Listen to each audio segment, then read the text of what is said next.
Roma, 14 de junio de 1497.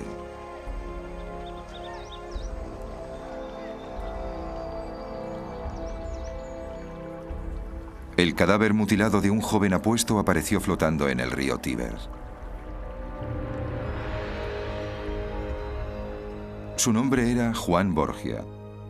El hecho de que este cuerpo se descubriera en el Tíber, un oscuro depósito de justicia violenta, era normal.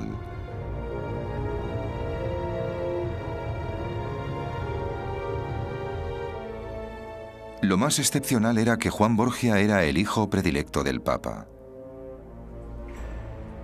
El misterio de su asesinato todavía hoy en día intriga a los investigadores. ¿Fue una represalia contra el mandato terrorífico del Papa llevada a cabo por alguien que temía la picadura mortal del veneno de los Borgia?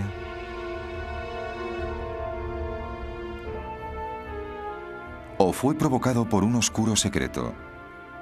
Un secreto que tiene sus inicios en el rumor sobre una aventura sexual entre el Papa y su hija. El asesinato de Juan Borgia solo es un episodio de una serie llena de traición, veneno, incesto y misterio.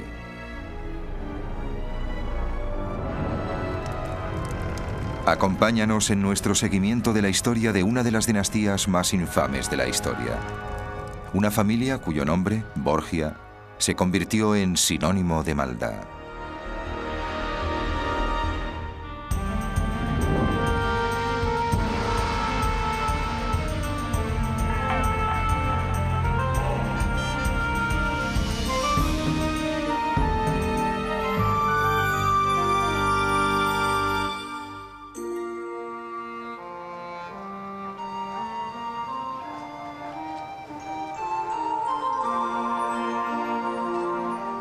Roma, siglo XV, en la cúspide del Renacimiento italiano, durante el florecer de las artes, pintura, arquitectura, escultura, música y literatura.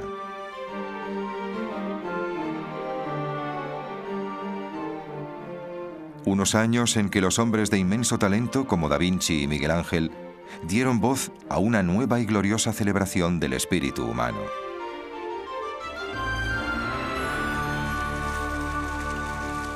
Una familia conseguiría dominar la vida cultural de esta época.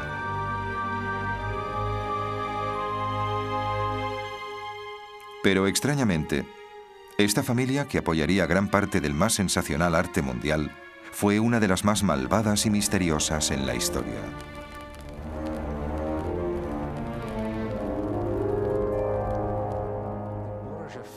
La familia Borgia se ha convertido en el archisímbolo de la traición, la decadencia, la violencia, el asesinato, la lujuria carnal, de cualquier forma de vileza que se pueda imaginar. La reputación de los Borgia en cuanto a depravación casi no tiene precedentes en la historia.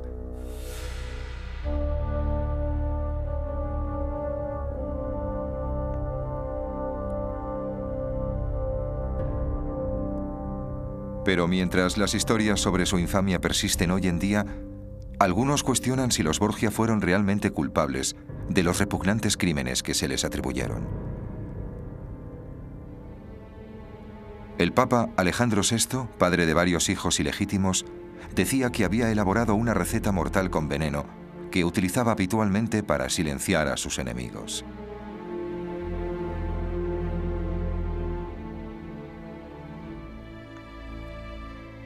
Juan, su malhumorado hijo mayor, creía haber ordenado la ejecución de un huésped de la cena por un insulto sin intención.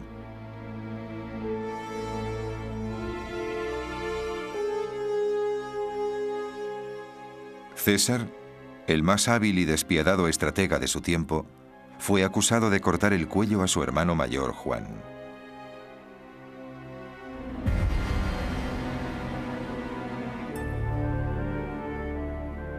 Y Lucrecia, una niña de cabello dorado, cuya supuesta aventura con su padre, el Papa, conmocionó a la sociedad romana.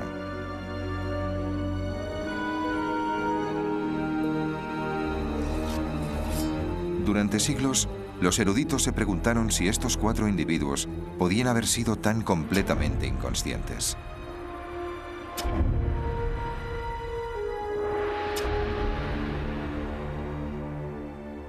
Fue en el año 1456, a la edad de 25 años, cuando Alejandro comenzó a escalar hacia el poder en una iglesia corrupta, mediante la compra de su propio nombramiento como cardenal.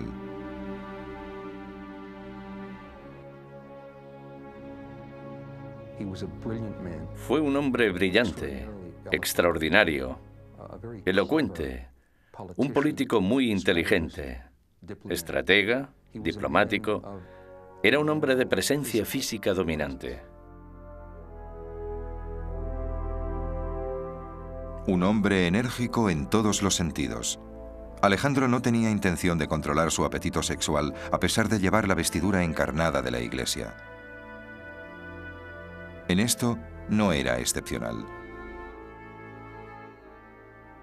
El celibato va contra natura. No había un cardenal en Roma que no tuviera una concubina y que no tuviera hijos. Y por supuesto, Alejandro tenía algunos hijos y tuvo algunas amantes. Su amante favorita era Vannozza Catanei, quien le dio 4 hijos. A decir de todos, era un hombre familiar, leal, con grandes aspiraciones para sus hijos.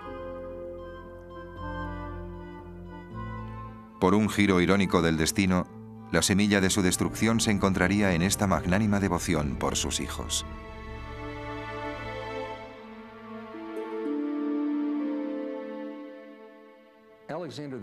La familia de Alejandro VI significaba todo para él. Amaba a sus hijos profundamente.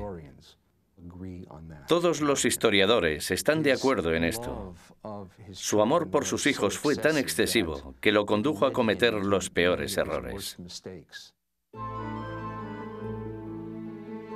Alejandro decidió que sus hijos debían gozar de todos los beneficios que la riqueza y el poder podían comprar. Cuando eran muy pequeños, los sacó del hogar materno para asegurarles una alta posición social.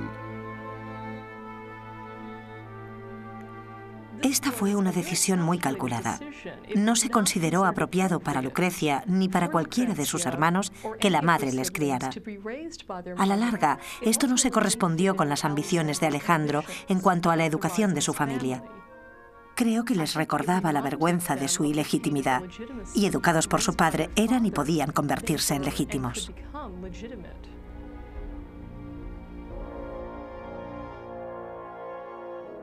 Una calurosa mañana de agosto del año 1492, Alejandro ascendió al más alto cargo de la Iglesia Católica. Fue elegido papa, pero incluso esto no apagó su inagotable ambición.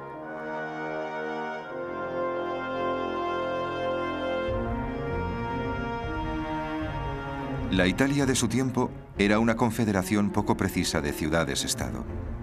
Ahora que era papa, Alejandro esperaba unificar estos principados enfrentados bajo su control. En efecto, se convertiría en el soberano de la mayor parte de Italia.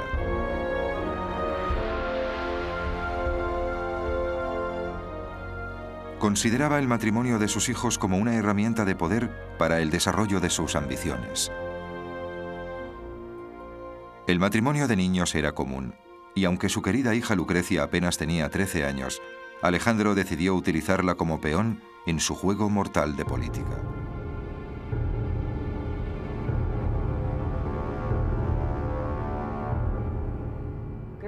A las chicas se las casaban muy jóvenes.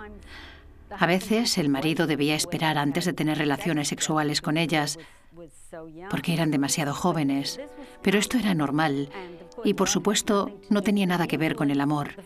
Habitualmente, la primera vez que la chica veía a su marido era el día de la boda. Alejandro prometió en matrimonio a Lucrecia con Giovanni Sforza, miembro de la más poderosa familia del norte de Italia.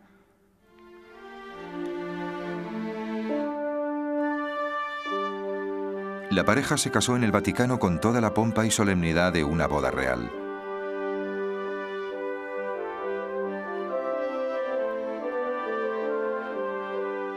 Tras el banquete, Alejandro tuvo que enfrentarse a aquel momento que puede ser tan difícil para los padres que adoran a sus hijas, la partida.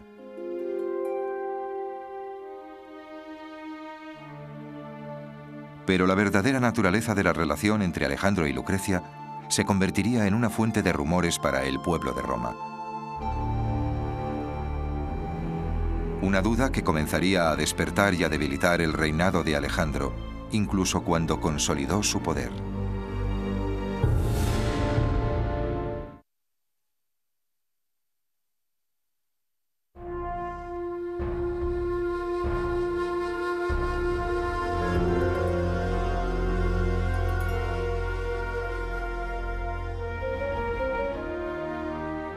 El Papa Alejandro, esperando extender su reinado por toda la península de Italia, no dudó en utilizar a su propia hija Lucrecia como peón en su estrategia política. Cuando tenía 13 años, la casó con un completo extraño que le doblaba la edad.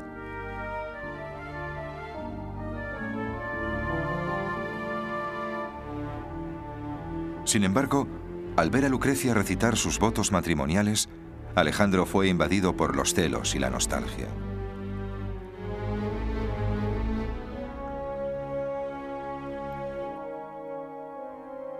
Tras la ceremonia, el Papa hizo algo que para los cánones del siglo XX parece incomprensible.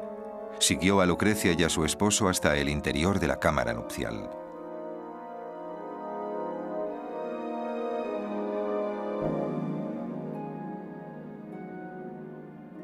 De acuerdo con las principales fuentes, cuando Lucrecia se metió en la cama con Giovanni Sforza, quien era su primer marido, Alejandro estaba allí para asegurarse de que el matrimonio se había consumado.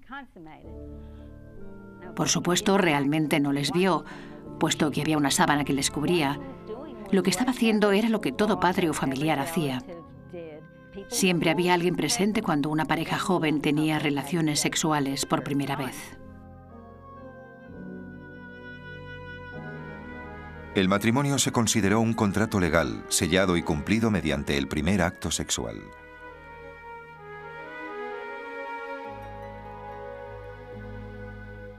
Nosotros solo podemos preguntarnos qué pensamientos pasaron por la mente de Alejandro al ver a otro hombre acariciar a su hija. Porque su relación con Lucrecia no era nada corriente. A decir de todos, ambos gozaban de un vínculo poco común.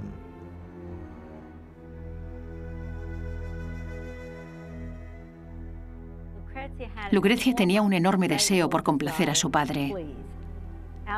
Alejandro la adoraba y era muy cariñoso con ella. Y por supuesto ella quería que su padre pensara que era maravillosa. Incluso después de que Lucrecia se casara, su vida continuó dominada por su excéntrico padre.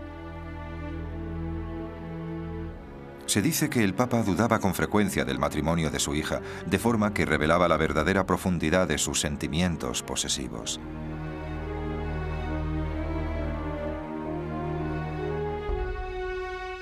En 3 años, un cambio en las alianzas políticas dio al Papa la excusa para examinar el casamiento que él había ordenado, y empezó a considerar que se había equivocado.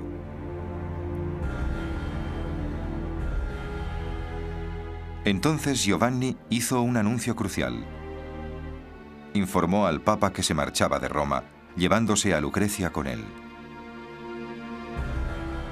Tras determinar que su hija se quedaba a su lado, el Papa dio el primer paso en una secuencia de acontecimientos que finalmente socavarían la estabilidad del régimen de los Borgia. Decidió que el matrimonio de Lucrecia debía ser anulado.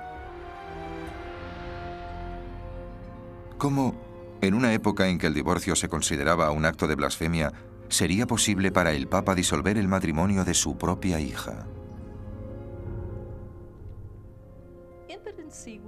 La impotencia era verdaderamente la principal vía que podía provocar una anulación. Si el matrimonio no se había consumado y no se habían tenido hijos, entonces, a los ojos de la Iglesia, no había sido un matrimonio legal. Giovanni Sforza respondió a la profunda acusación insultante de que él era impotente, exigiendo la oportunidad de demostrar su virilidad en público. Básicamente, Sforza se ofreció a cumplir sexualmente frente a personas que fueran consideradas cualificadas para ejercer de testigos. Y ya que Alejandro no tenía ninguna intención de demostrar que su hijo era capaz de consumar el matrimonio, el juicio nunca progresó. Entonces, Giovanni Sforza siguió la ofensiva lanzando una escandalosa acusación.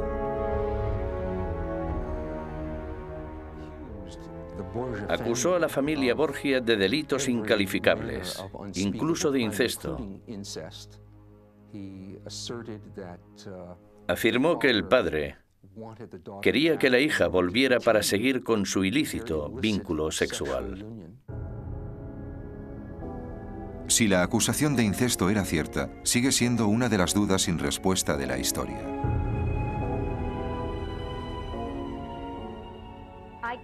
No puedo creerme que los rumores de incesto fueran ciertos. Todo lo que sabemos sobre Alejandro como padre, quizá tuviera en algún momento pensamientos incestuosos. La mayoría de los padres los tienen. La mayoría de las hijas también, en un momento u otro. Pero entre pensar y actuar hay un gran abismo. Temiendo que Alejandro le quitara su pequeño feudo, finalmente Giovanni se volvió atrás y accedió a admitir que verdaderamente era impotente.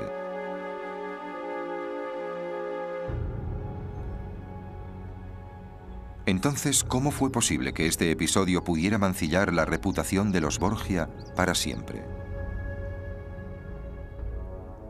El rumor de incesto, iniciado por un esposo humillado, iba a continuar gracias a otros enemigos de la familia. El más destacado entre ellos era Francesco Guicciardini, un historiador preeminente y uno de los hombres más influyentes del Renacimiento.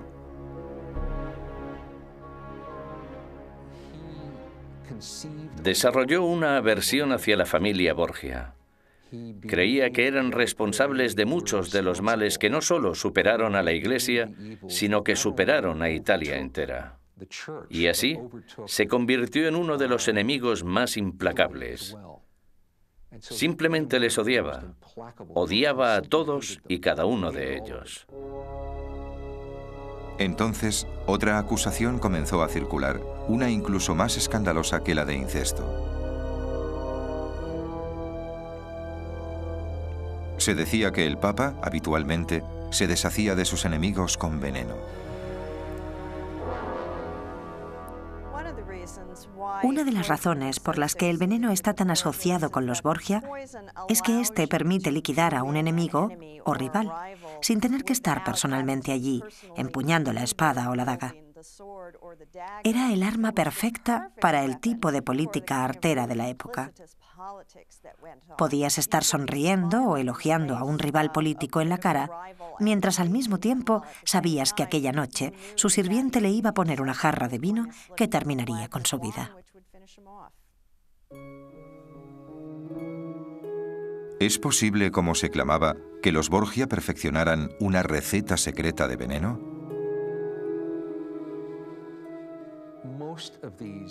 La mayoría de estas historias sobre el veneno de los Borgia, el uso del famoso veneno Cantarella, que era el polvo de los Borgia, tal como lo llamaban la mayoría de estas historias, la mayoría de estos envenenamientos nunca podrían haber ocurrido, lo que no significa que la acusación sea totalmente infundada.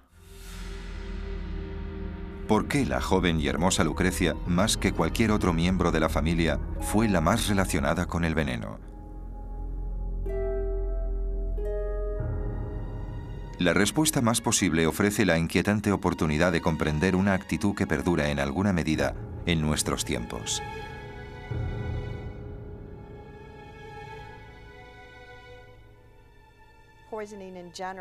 En general, el envenenamiento siempre se ha considerado un tipo de forma traicionera de matar a alguien, y es una pena, pero era parte de las enseñanzas de la Iglesia cristiana durante aquella época, centrada en la idea de que las mujeres eran intrínsecamente de poca confianza. Quiero decir, después de todo, ya se sabe, Eva escuchó a la serpiente, y ese es el motivo por el que todo el mundo fue expulsado del Edén. De este modo, en general, las mujeres eran caracterizadas por tener una inclinación hacia la maldad, el engaño.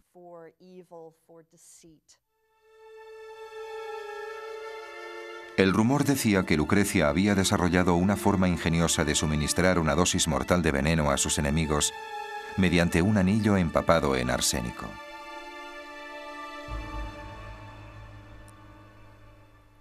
También existe una historia sobre el anillo que tenía una pequeña aguja secreta escondida en el interior que estaba impregnada con algún tipo de veneno, y de esa forma te permitía acercarte a alguien, darle unas palmaditas en la espalda o darle la mano y, mediante un simple pinchazo, envenenarle.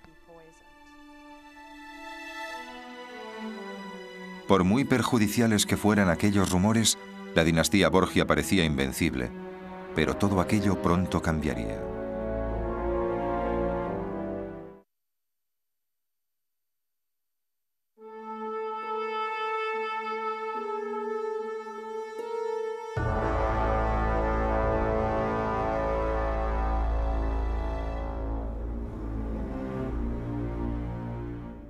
Durante el año 1497, muchos creían que el Papa Alejandro VI estaba corrompiendo la santidad de la Iglesia Católica. Algunos incluso clamaron que era un asesino a sangre fría, que había anulado el matrimonio de su propia hija con la intención de continuar con su aventura sexual. Aparentemente despreocupado por estos rumores, Alejandro todavía quería más poder. Con la intención de reforzar su posición, planeó una campaña militar que sometería a las ciudades-estado hostiles de Italia y detendría al ejército invasor francés en la bahía.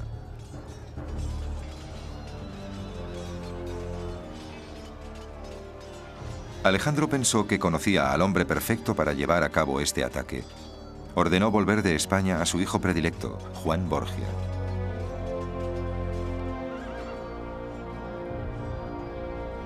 Sin ser consciente, el Papa creó el escenario perfecto para un asesinato misterioso.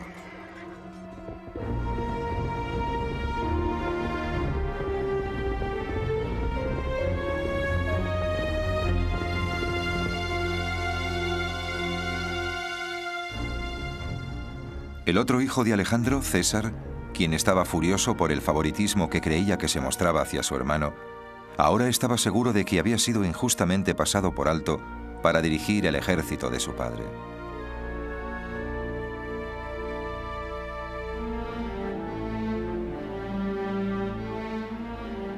Además, en su interior se encendió una furia peligrosa cuando Juan comenzó a perseguir a Sancha de Aragón, que no era otra que la amante de César.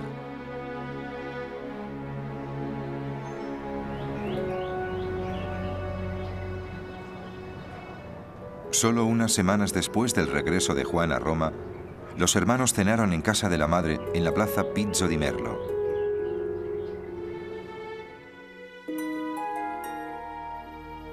Después de la cena, Juan y César dieron las buenas noches a su madre y desaparecieron por una calle oscura.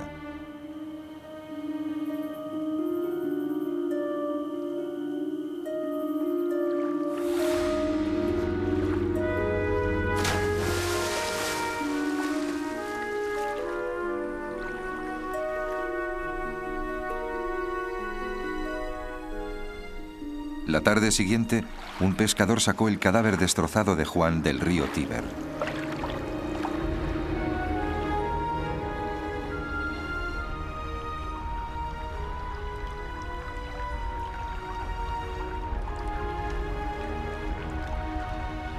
Un día después, con los ojos rojos e hinchados por el llanto, el Papa pronunció un discurso ante la solemne asamblea de sus cardenales.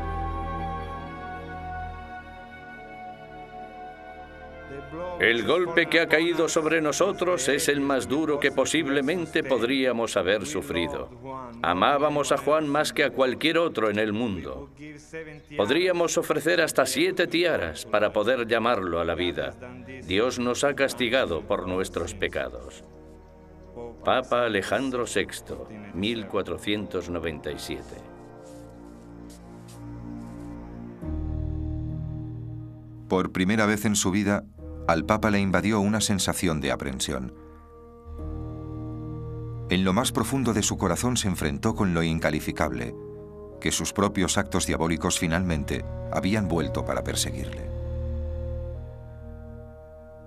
Ciertamente es una historia de gente que quería hacer daño, atacar en lo más profundo del reinado de Alejandro. No había nada más insultante que difamar un cadáver. Y más aún tirar al río al hijo de un papa, de hecho, al hijo predilecto del papa, como si fuera un animal arrastrado por la corriente. Pero el asesino podía no ser enemigo del Papa Alejandro. Podía haber sido un enemigo de Juan. El asesino podía ser el propio hermano de Juan, César. Muchos historiadores señalaban, y Guicciardini el primero entre ellos, que César Borgia tenía un motivo para matar a su hermano, porque sentía celos de él, celos de su posición, celos de su futuro. Sin embargo, el Papa rechazó considerar que César pudiera ser culpable, quizá porque simplemente era incapaz de hacerlo. Al decidir creer que sus enemigos se encontraban fuera de la familia, Alejandro siguió su camino para forjar una nueva y poderosa alianza.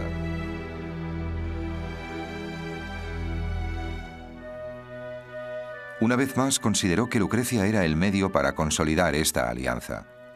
La prometió en matrimonio con Alfonso, el hijo del rey de Nápoles. Era otro matrimonio pactado. Pero la reacción de Lucrecia al ver a Alfonso se ha descrito como ese milagroso e irresistible fenómeno, conocido como amor a primera vista. Allí estaba aquel joven, que se suponía debía ser increíblemente apuesto. Y además era una persona noble, como creo que fue Lucrecia. Fue como un rayo, así lo llamaron.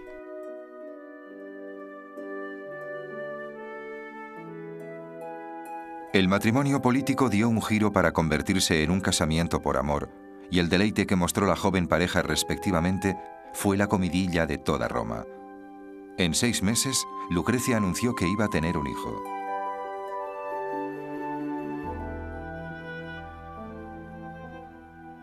Entonces, una mañana, Alejandro escribió a Lucrecia con noticias terribles. Había arreglado un matrimonio para su hermano César con una princesa francesa, y esta alianza estaba en conflicto con la que se había efectuado con el matrimonio de ella y Alfonso. Los lazos con la familia de Alfonso ahora debían romperse. Alfonso, creyendo que su vida corría peligro, huyó, dejando atrás a la embarazada Lucrecia. Lucrecia suplicó a su padre que le garantizara protección a su esposo. El Papa parecía profundamente conmovido por las súplicas de su hija. Mandó a un enviado tras Alfonso, asegurando la protección del joven. La joven pareja se reunió de nuevo. En un mes, Lucrecia dio a luz a un varón sano. En muestra de gratitud le puso el nombre de su padre, el Papa. Sin embargo, podía no tener verdaderos motivos para estar agradecida, puesto que cuando la joven madre gozaba del milagro de su recién nacido hijo, un enemigo oculto conspiró el final de su felicidad. Los historiadores han señalado que Alejandro era un hombre enormemente traidor. Nadie sabe si realmente intentó dejar a Alfonso con vida o simplemente estaba esperando el momento oportuno para atacar.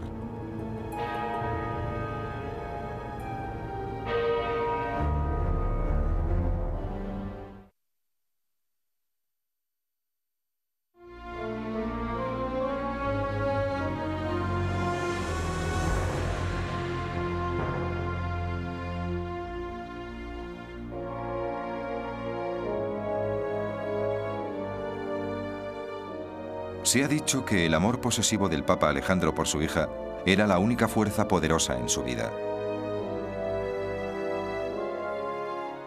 Muchos clamaron entonces que Lucrecia había encontrado la felicidad en las manos de otros y que Alejandro estaba atormentado por los celos y la nostalgia.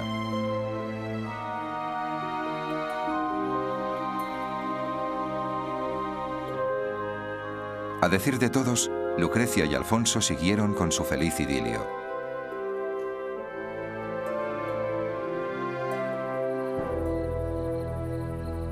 Hasta aquel fatídico verano de 1500.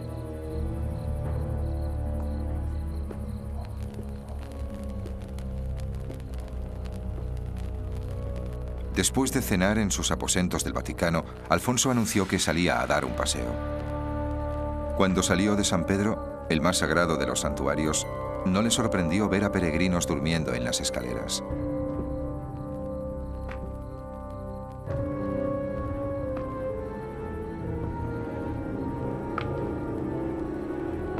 El ataque asesino le llegó por detrás.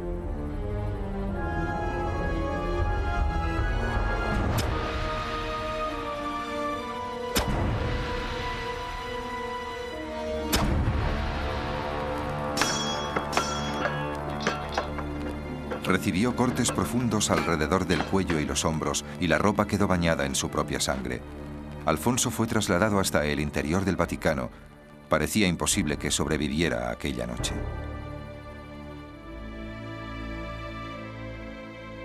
Lucrecia se desmayó al verle.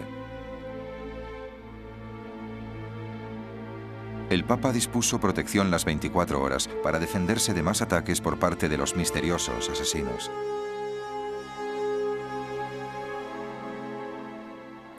Pero 6 semanas después del ataque, de alguna forma, alguien consiguió escabullirse dentro de la habitación donde Alfonso se estaba recuperando y le estranguló.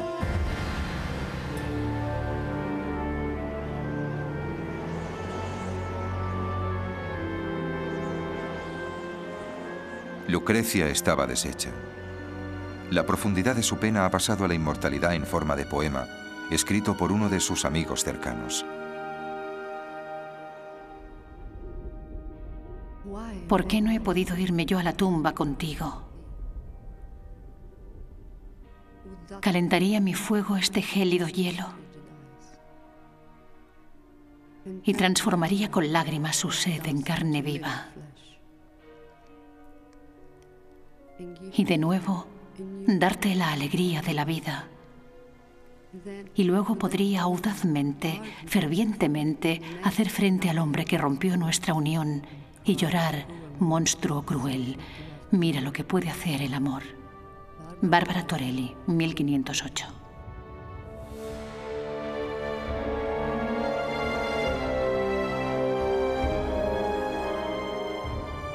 Pronto circularon rumores bien fundados por la corte papal que decían que el asesino no era otro que el secuaz de más confianza de César.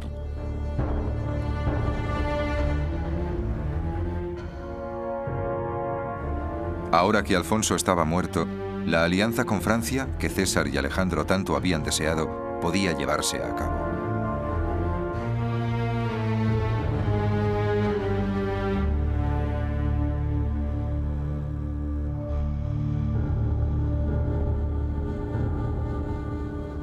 ¿Había cumplido César las órdenes de su padre? ¿O estaba actuando por cuenta propia, haciendo lo que su padre no era capaz de hacer?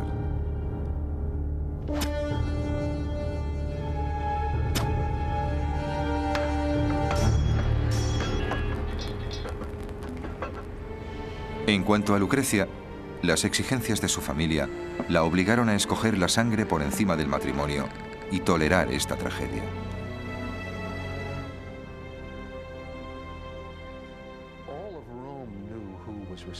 Toda Roma sabía quién era el responsable de la muerte de Alfonso. Pero como había una falta absoluta de pruebas, de documentación, finalmente aceptó el crimen y, peor aún, lo olvidó como parte de la dinámica de su familia, en la cual ella siempre seguiría impotente mientras su padre y hermano vivieran. Ella nunca fue más que su peón.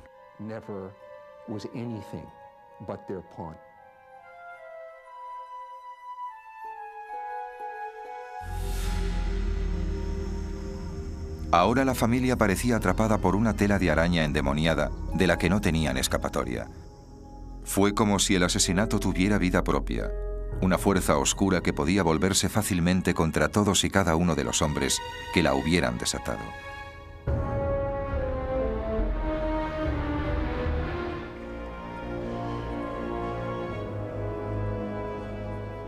A principios del siglo XVI, la familia Borgia se encontraba muy cerca de realizar su sueño de convertirse en una fuerza poderosa en la política europea.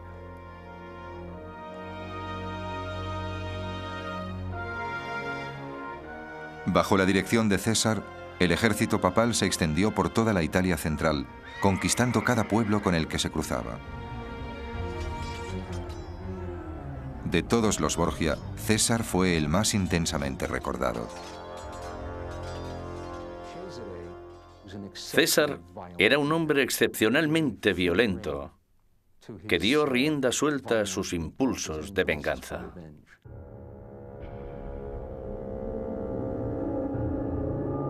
Aunque él no podía haberlo sabido, y quizá no le hubiera importado, la despiadada habilidad política y la astucia de César le correspondió con una inmortalidad excepcional.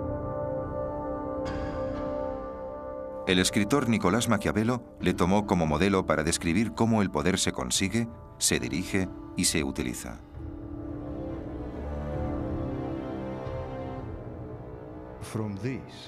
De esto surge la duda sobre si es mejor ser amado más que temido o temido más que amado.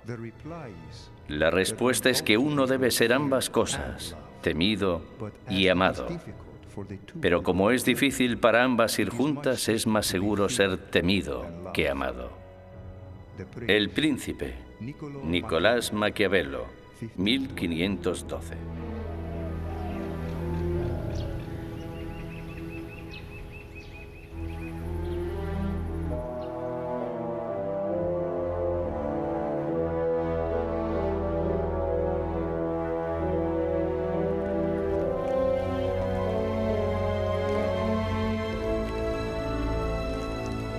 A pesar de su destreza como líderes políticos, ni Alejandro ni César se dieron cuenta de que mientras su poder crecía, su situación se volvía más precaria.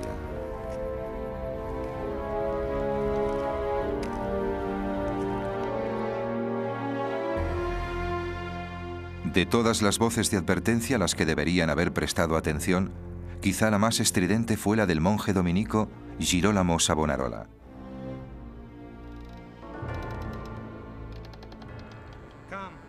Con vuestra merced en la Iglesia, vuestra soberbia condena todos nuestros valores y la simonía que utilizáis maldice nuestros sacramentos.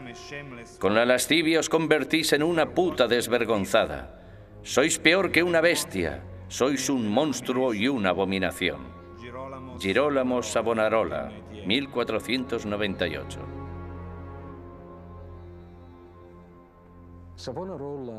Fundamentalmente, Savonarola apoyaba la reforma de la Iglesia. Fue una de las voces más elocuentes, poderosas y vehementes de Italia. Reivindicaba que la Iglesia debía reformarse para no perder toda su vitalidad espiritual.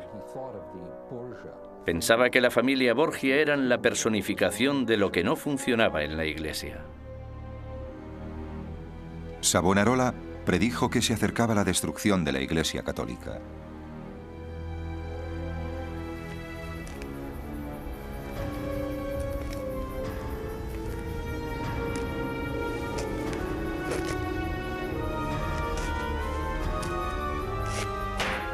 Alejandro le respondió con la horca y la hoguera.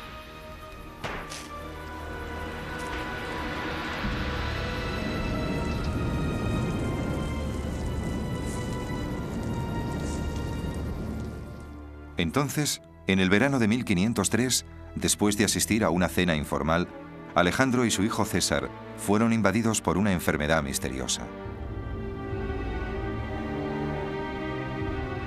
Durante días ambos estuvieron cerca de la muerte. ¿Habían caído víctimas de una enfermedad? César se recuperó. Alejandro, un hombre que había entrado en los 70, no lo consiguió. La espantosa apariencia de su cadáver originó rumores de asesinato. Fue Guicciardini quien nos explicó muy detalladamente cómo estaba el cadáver de Alejandro tras su muerte en 1503. La lengua morada y ennegrecida, el cuerpo tan grande e hinchado por causa del veneno que nadie lo pudo meter dentro del ataúd sin empujarlo fuertemente varias veces. ¿Había sucumbido Alejandro, el supuesto maestro del veneno, a un elixir mortal?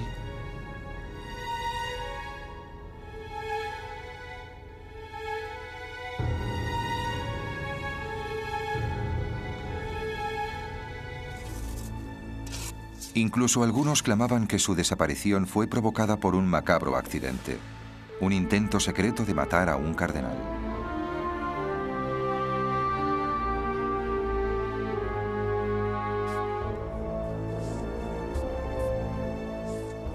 Sin embargo, hoy en día, los expertos forenses dudan de la teoría de que el cuerpo hinchado fuera un signo seguro de envenenamiento. Es una gran historia, pero no concuerda con lo que ahora sabemos sobre el tema. Sabemos que Roma, en el verano de 1503, estaba infectada por la malaria, que Alejandro posiblemente muriera de causas naturales.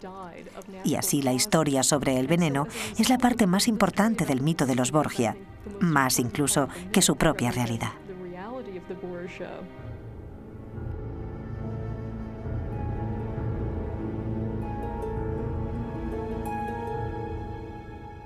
La familia parecía amenazada por una maldición siniestra. César también tuvo una muerte violenta. Lo mataron a hachazos en el campo de batalla en el año 1507. Pero tenía que haber otro capítulo en el legado de los Borgia, quizá el más importante.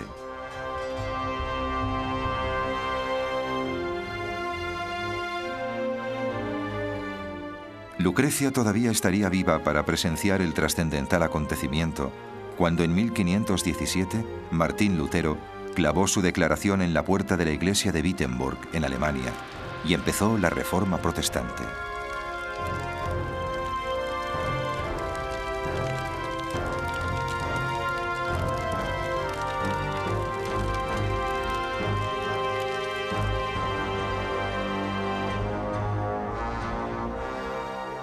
La revuelta protestante, aquella gran agitación sobre la creencia religiosa, surgió en gran parte como reacción contra los excesos del Papa Alejandro.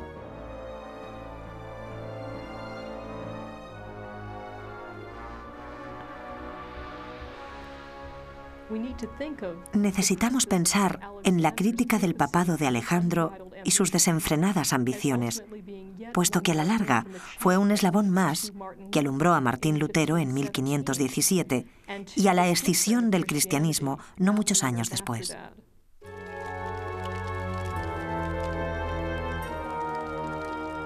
Las predicciones de Savonarola, el monje que Alejandro quemó en la hoguera, eran verdaderas. La Iglesia Católica se dividió. 500 años después, muchos son conscientes del impacto que los Borgia tuvieron en el transcurso de muchos acontecimientos mundiales.